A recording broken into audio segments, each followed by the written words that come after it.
मुख्यमंत्री त्रिवेंद्र सिंह रावत की अध्यक्षता में गुरुवार को मुख्यमंत्री आवास पर मंत्रिमंडल की बैठक हुई। इसमें 15 में से 14 प्रस्तावों पर मुहर लगी।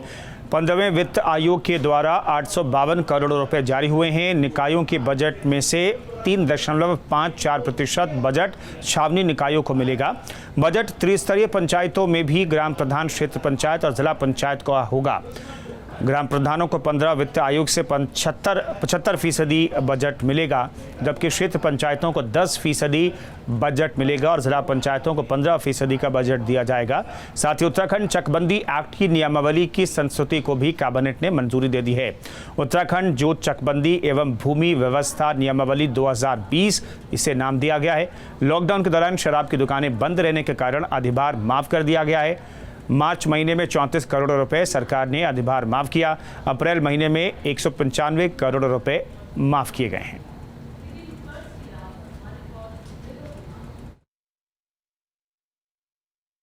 पंचायती जो संस्थाएं हैं वो 67.5 और शहरी निकाय 32.5 इस प्रकार थी। यानी अगर हम कहें कि हमने 852 करोड़ रुपए जारी किए थे और उसमें 574 करोड़ रुपए पंचायती राज को और 278 शहरी निकाय को दिए थे।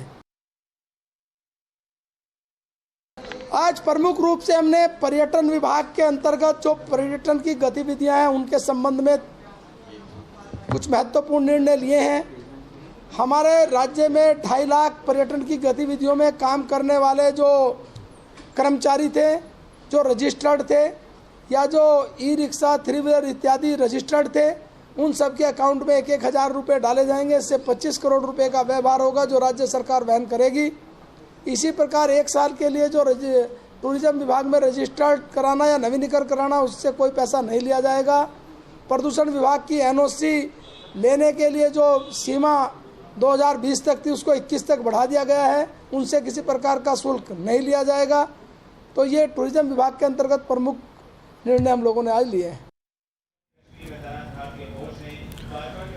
देहरादून में कैबिनेट की बैठक में कोरोना से संबंधित कई अहम मामलों पर मंथन हुआ, जिसमें उद्योग को लेकर दी जाने वाली राहत को लेकर एक सब कमेटी का गठन किया गया। इस कमेटी में हरक सिंह रावत और मदन कौशिक शामिल हैं।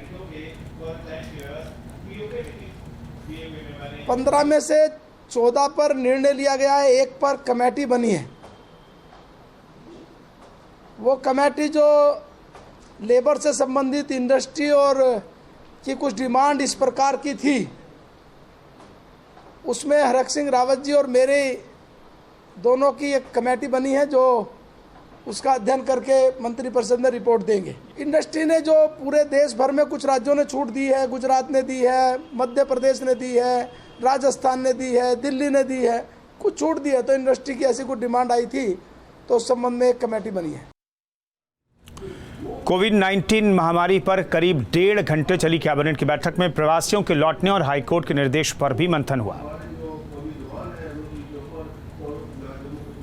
ये भी डिसाइड किया कि हम अगली तारीख में अपना विषय रखेंगे कोर्ट के सामने, माननीय न्यायालय को अपनी सारी जो राज्य की स्थिति से अवगत कराएंगे और बताएंगे कि जो हमारे राज्य की स्थिति वो इस प्रकार की है कि हम बॉर्डर पर करने में किस प्रकार करें, थोड़ी दिक्कतें इस रूप में आ रही है। दूसरी बात, जो क्वारंटीन किया जाए इतने लोगों को, मान लिया लगातार 14 दिन करना है या 10 दिन करना है।